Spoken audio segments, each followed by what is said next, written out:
Hello, hello, hello. So a quick share. A few years ago, I was training for a half a marathon. And I remember that one day I ran 4 miles. It was so challenging for me. And then a few days later, I ran 6 miles and it was so easy.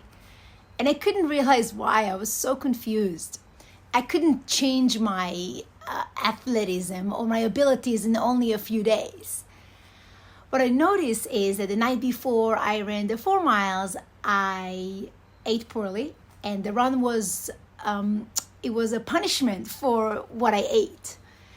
And before I ran the 6 miles, I read a book about the Civil War in Spain, and the run was my reward. It was my prize, my celebration of my freedom and of how I can run as far as I want and wear whatever I want and listen to any music that I want.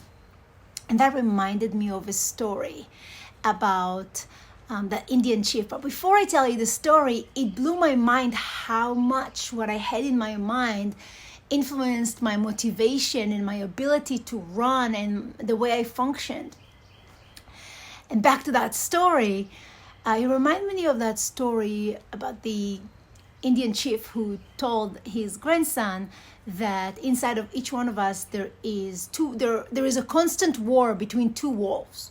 One is hate and jealousy and judgment and anger, and the other one is hope, love, joy, excitement, motivation.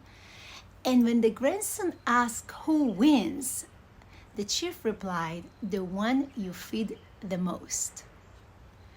So this is my invitation for you to feed your mind with a little bit of inspiration each day.